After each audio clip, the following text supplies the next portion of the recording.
Of nerve impulse.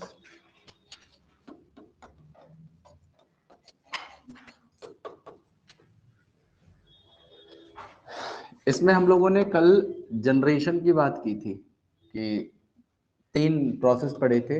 पहला पढ़ा था maintenance of resting membrane potential, maintenance of resting membrane potential. दूसरा point हम लोगों ने पढ़ा था एक्शन पोटेंशियल, एक्शन पोटेंशियल। और तीसरा पॉइंट क्या था वहां पे? Propagation of action potential. ये 3 पॉइंट पढ़े थे। अब इसमें जो रेस्टिंग मेम्ब्रेन पोटेंशियल था, इसको कैसे मेंटेन किया जाएगा, हमें यहाँ की बात करनी है। Maintenance of resting membrane potential बनना था। तो इसमें मैंने आपको क्या क्या बताया था, अगर आपको हल्का फुल्का याद हो तो मुझे बताइए। ये रेस्टिंग मेम्ब्रेन पोटेंशियल को मेंटेन करने के लिए क्या कौन कौन से आयन रिस्पॉन्सिबल थे? सोडियम और पोटेशियम। तो सोडियम और पोटेशियम आयन का कैसे कंसंट्रेशन यहाँ पे हुआ करती थी? तो देखिएगा, यहाँ पे मैंने आपको बताया था कि अंदर की तरफ कौन सा ज्यादा था?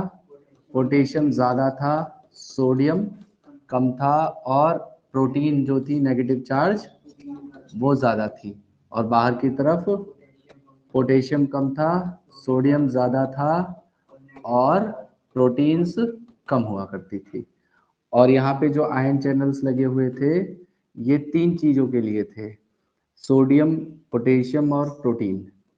तो इसमें ये प्रोटीन के लिए है, इसमें केवल यही परमिएबल था, बाकी ये दोनों इम्परमिएबल हुआ करते थे, अगर आपको याद हो तो। और यहाँ पे एक स्पेशल आयन चैनल लगा हुआ था जिसे हम सोडियम पोटेशियम पंप कह रहे थे, जिसे हम सोडियम पोटेशियम पंप कह रहे थे। अब ये जो सोडियम पोटेशियम पंप था, ये बेसिकली क्या करेगा, यहाँ से 3 सोडियम आयन बाहर निकल रहे थे और 2 पोटेशियम यहाँ पे अंदर की तरफ आ रहे थे, जिसकी वजह से बाहर की तरफ पॉजिटिव चार्ज बहुत ज़्यादा था, बाहर की तरफ पॉजिटिव चार्ज बहुत ज़्यादा था, और अंदर की तरफ नेगेटिव चार्ज बहुत ज़्यादा हुआ करता था। ठीक है, अंदर की तरफ नेगेटिव बहुत ज़्यादा हुआ करता था। क्लियर है मेरी बात आपको? बाहर पॉजिटिव था, अंदर की तरफ नेगेटिव था।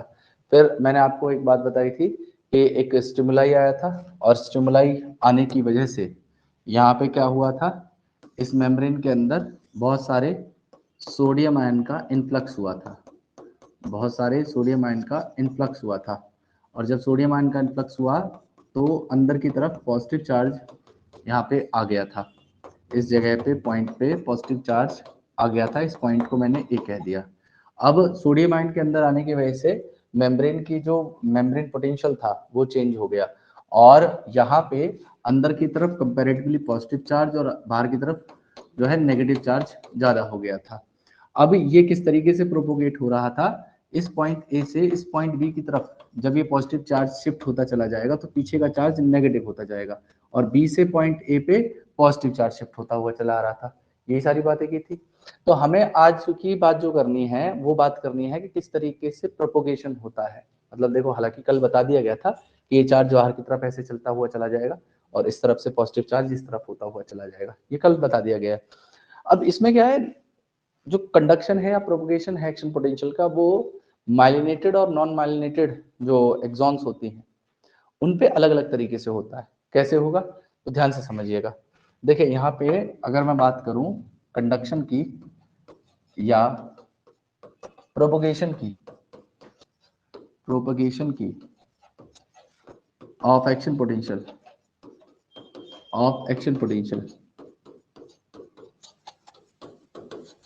तो ये 2 तरीके से होगा। अगर यहाँ पे माइलिनेटेड एक्सॉन है तो अलग मैकेनिज्म होगा, और अगर नॉन माइलिनेटेड एक्सॉन है तो ये अलग तरीके से होगा। कैसे? देखिए, माइलिनेटेड एक्सॉन है तो आप एक बात जानते हो कि इसके ऊपर माइलिन शीथ प्रेजेंट है, और जहां जहां वो माइलिन शीथ एब्सेंट होती है उस जगह को हम लोग नोड ऑफ रेनियर कहते हैं। That point is known as node of Ranvier. तो यहाँ पे क्या होगा, यहाँ पे बेसिकली जो ये माइलिन शीथ है, ये माइलिन शीथ आयंस के लिए इम्परमिएबल होती है, मतलब इसके थ्रू कोई भी आयन पास नहीं हो सकता। तो इस कारण से जिस पॉइंट पे एक्शन पोटेंशियल बनेगा, मतलब नर्व इंपल्स बनेगी, उस पॉइंट को हम लोग एक्सॉन हिलॉक कहते हैं। उस पॉइंट को एक्सॉन हिलॉक बोला जाता है। तो इस एक्सॉन हिलॉक वाले पार्ट पे एक्शन पोटेंशियल बना, और वो एक्शन पोटेंशियल क्या करता है, वो इस जंपिंग मैनर में वो यहां से एक नोड ऑफ रेनियर से दूसरे नोड ऑफ रेनियर में पास होता चला जाता है। यहाँ पे जैसे अंदर की तरफ पॉजिटिव चार्ज जा रहा था, पीछे की तरफ नेगेटिव हो जा रहा था, इस तरीके से प्रोपोगेट ना होके माइलिनेटेड एक्सॉन के ऊपर जंपिंग मैनर में नर्व इंपल्स का ट्रांसमिशन होता चला जाएगा।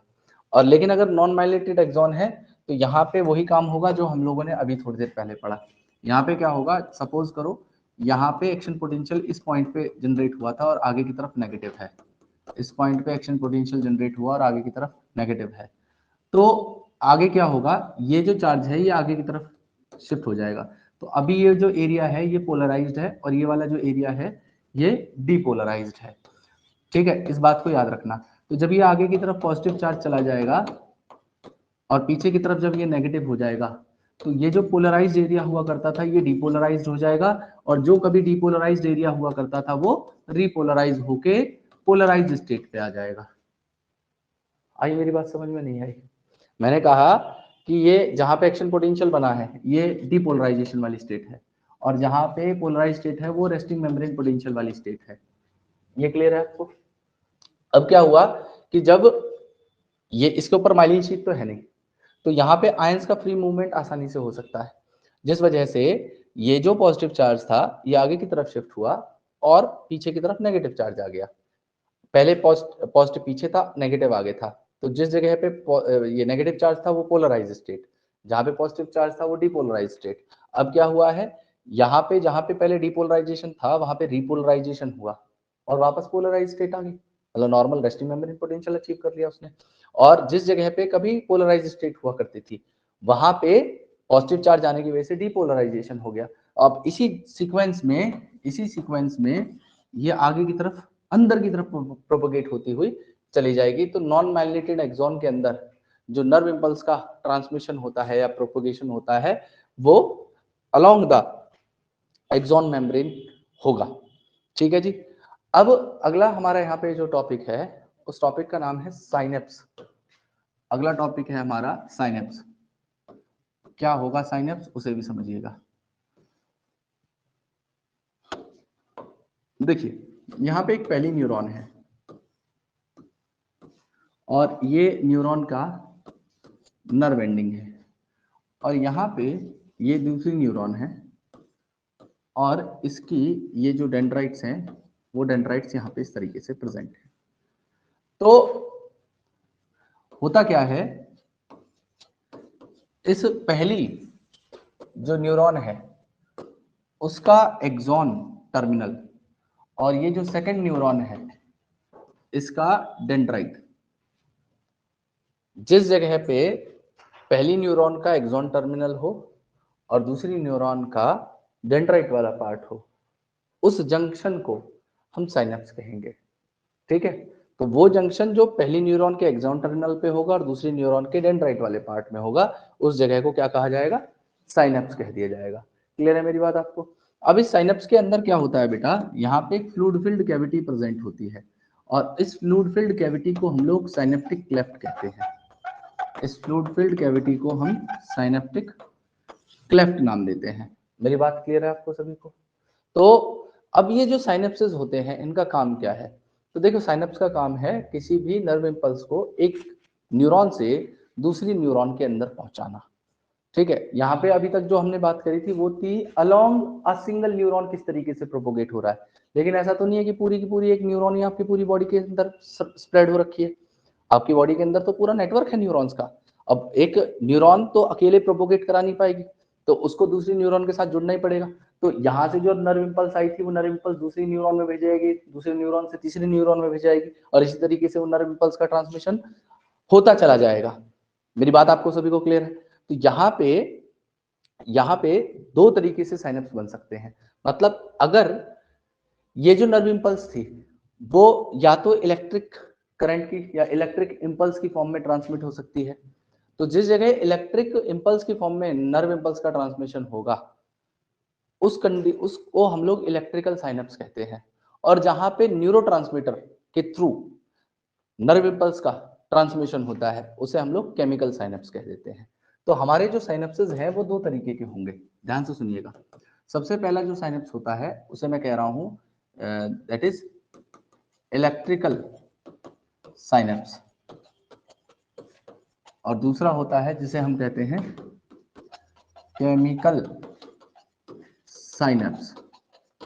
अब इलेक्ट्रिकल और केमिकल साइनेप्स दोनों में अंतर क्या होता है इस बात को आप समझिएगा।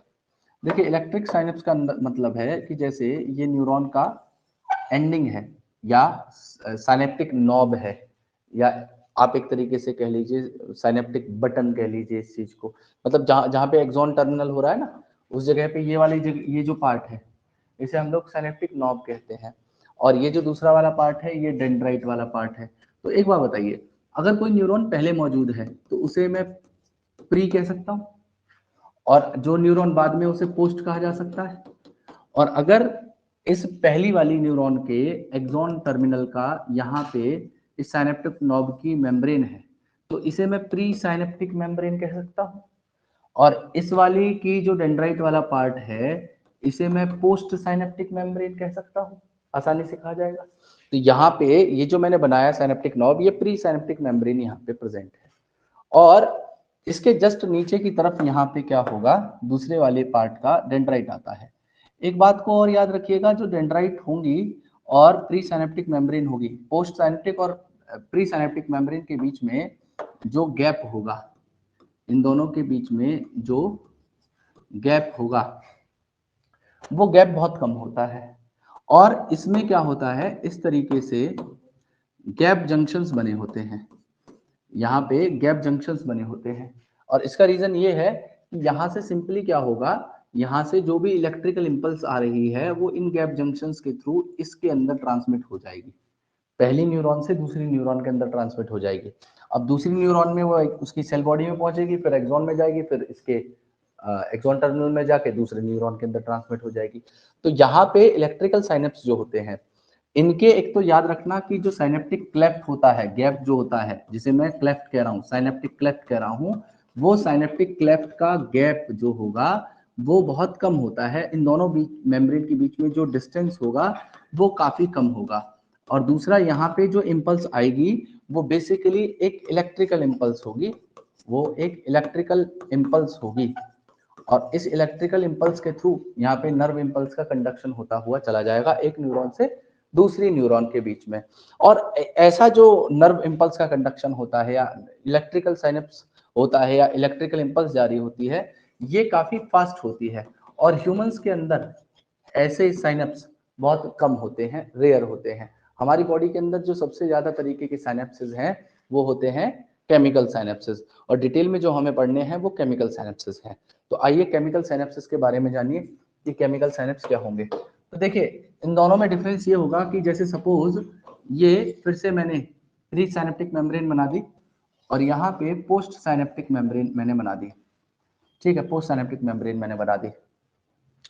तो इस प्री साइनेप्टिक मेम्ब्रेन के अंदर या इस एक्सॉन टर्मिनल के साइनेप्टिक नॉब वाले पार्ट के अंदर यहाँ पे क्या भरा होता है, इसके अंदर बहुत सारे गोल गोल वेसाइकल्स होते हैं, सर्कुलर वेसाइकल्स होते हैं, और इन वेसाइकल्स के अंदर प्रेजेंट होता है आपका न्यूरोट्रांसमीटर। और depending upon the type of neurotransmitter हम लोग साइनेप्स के टाइप भी बता सकते हैं। सपोज करो ये जो न्यूरोट्रांसमीटर यहाँ पे भरा हुआ है, अगर इसके अंदर एसिटाइल कोलिन नाम का न्यूरोट्रांसमीटर भरा होगा तो ऐसे साइनेप्स को हम लोग कोलिनर्जिक साइनेप्स कहते हैं। मैंने क्या कहा कि अगर न्यूरोट्रांसमीटर यहाँ पे एसिटाइल कोलिन होगा, यहाँ पे एसिटाइल कोलिन होगा तो उसे हम कोलिनर्जिक साइनेप्स कहेंगे। और अगर यहाँ पे जो न्यूरोट्रांसमीटर है वो आपका एड्रीनलिन होगा। एड्रीनलिन इकलौता ऐसा मॉलिक्यूल है जो हार्मोन भी है और न्यूरोट्रांसमीटर भी है, इस बात को आप याद रखना। एड्रीनलिन न्यूरोट्रांसमीटर भी है और हार्मोन भी है। तो ये एड्रीनलिन क्या करता है, ये आपका एड्रीनर्जिक साइनेप्स की फॉर्मेशन करवाएगा। ये एड्रीनर्जिक साइनेप्स की फॉर्मेशन करवाएगा। तो ये प्री साइनेप्टिक मेम्ब्रेन है और यहाँ पे पोस्ट साइनेप्टिक ये मेम्ब्रेन हो गई। अब क्या होता है, जब भी किसी नर्व इंपल्स को यहाँ से भेजा जाएगा तो वो नर्व इंपल्स क्या करेगी, इन वेसाइकल्स को इंड्यूस करेगी कि एक वेसाइकल आए और इससे फ्यूज कर जाए, और फ्यूज करने के बाद में ये न्यूरोट्रांसमीटर को इस क्लेफ्ट में रिलीज कर देगी। अच्छा एक चीज देखना, यहाँ पे क्लेफ्ट के अंदर जो स्पेस था प्री और पोस्ट साइनेप्टिक मेम्ब्रेन के बीच में वो काफी ज्यादा कम था, और यहाँ पे काफी ज्यादा डिस्टेंस होगा इन दोनों के बीच में। मतलब जो गैप होता है क्लेफ्ट का वो इलेक्ट्रिकल इंपल्स में कम होता है, लेकिन केमिकल इंपल्स में वो गैप ज्यादा होता है। अब यहाँ से जब न्यूरोट्रांसमीटर जैसे ही इसके लगे हुए रिसेप्टर्स होंगे, ये इन न्यूरोट्रांसमीटर के रिसेप्टर्स हैं, तो जैसे ही ये रिसेप्टर के ऊपर ये जो न्यूरोट्रांसमीटर को रिलीज किया गया था ये बाइंड करेगा, तुरंत इसकी पोस्ट साइनेप्टिक मेम्ब्रेन पे जो आयन चैनल्स हैं उन आयन चैनल्स को ये ओपन करवा देगा। और जैसे ही आयन चैनल ओपन होंगे वहां से क्या होगा, बहुत सारे आयन्स अंदर आएंगे जिसकी वजह से इसकी मेम्ब्रेन में डीपोलराइजेशन हो जाएगा। मतलब यहाँ पे एक्शन पोटेंशियल जनरेट हो जाएगा और वही एक्शन पोटेंशियल आगे ट्रांसमिट होता हुआ चला जाएगा, वही एक्शन पोटेंशियल आगे की तरफ ट्रांसमिट होता हुआ चला जाएगा। और फिर जब इसकी टर्मिनल आएगी वहां पे फिर से यही मैकेनिज्म होगा और दूसरी न्यूरॉन के अंदर फिर से उस इलेक्ट्रिकल साइनेप्स को जनरेट करवाया जाएगा by binding of this neurotransmitter to the receptor on post synaptic membrane. Clear है मेरी बात आपको सभी को? अब इसमें एक चीज और याद रखिएगा कि यहाँ पे जैसे सपोज करो इंपल्स यहाँ पे भेजनी थी, यहाँ से आया, बाइंड करा, आयन चैनल ओपन हुए, डीपोलराइजेशन हुआ, वो एक्शन पोटेंशियल आगे ट्रांसमिट हो गया। तो ये तो तभी हुआ था ना जब स्टिमुलाई आया था, उस कंडीशन में हुआ था। अब ऐसा थोड़ी क्या स्टिमुलाई नहीं है तो ये न्यूरोट्रांसमीटर तो बहुत सारा रिलीज हो गया इसमें, अब वो तो दोबारा बाइंड कर सकता है, दोबारा वहां पे डीपोलराइजेशन करा सकता है। तो ऐसी कंडीशन में यहाँ पे क्या होता है, एक एंजाइम होता है जिसे हम लोग कहते हैं एसिटाइल कोलिनिस्टरेज। ये जो एसिटाइल कोलिनिस्टरेज होता है, ये एसिटाइल कोलिनिस्टरेज क्या करता है, ये जितने भी एसिटाइल कोलिन है इन एसिटाइल कोलिन को यहाँ से डिग्रेड कर देता है, डाइजेस्ट कर देता है, खत्म कर देता है, जिसकी वजह से ये फर्दर उसके ऊपर बाइंड करके दूसरी मेम्ब्रेन में डिपोलराइजेशन नहीं करवा पाएंगे। यहाँ तक की बात मेरी समझ में आई? पक्का क्लियर है सभी को? तो ये जो दो मैंने आपको बातें बताई हैं इसी को मैं एक बार डायग्राम से भी दिखाऊंगा जो एनसीईआरटी के अंदर दिए हुए हैं, और जो मैंने पहला वाला पार्ट बताया था उस पार्ट को भी मैं अभी आपको लिखवाऊंगा क्योंकि वो स्लाइड में गिवन नहीं है, ठीक है, वो उसी टॉपिक के अंदर कवर करा दिया गया है। अब ध्यान से सुनिएगा आगे की बात, देखिए और समझिएगा।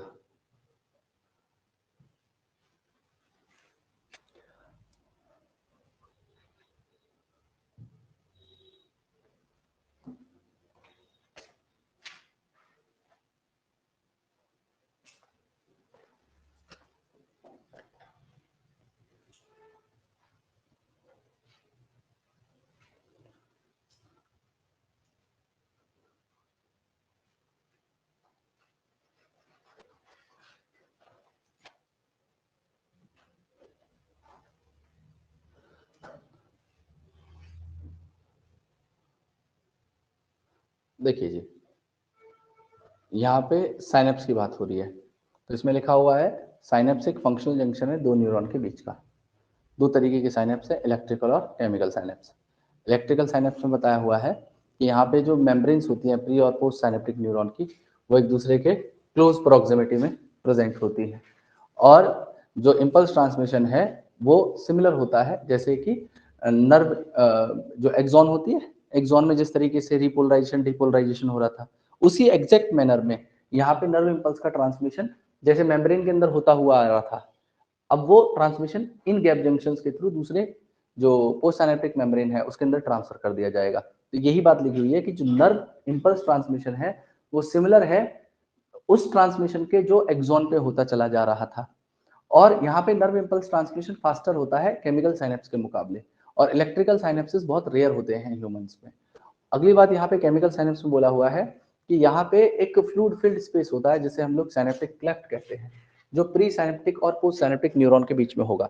अब ये जो प्री साइनेप्टिक रीजन्स है उस जगह पे आपके कुछ स्वेलिंग्स होती हैं जिन्हें हम लोग साइनेप्टिक नॉब या साइनेप्टिक बटन्स कह देते हैं, और इसके अंदर साइनेप्टिक नॉब के अंदर कुछ साइनेप्टिक वेसिकल्स भरी होती हैं जिसमें न्यूरोट्रांसमीटर होता है, न्यूरोट्रांसमीटर एसिटाइलकोलिन या एड्रेनालिन, और इसके अलावा भी होते हैं, एक होता है बेटा गामा एसिटोब्यूटारिक एसिड, एक होता है एन ग्लाइसिन, एक होता है डोपामीन, बहुत सारी तरीके के न्यूरोट्रांसमीटर है, लेकिन यहाँ पे दो नाम दिए हुए हैं, एक आपका एड्रेनालिन और दूसरा एसिटाइलकोलिन।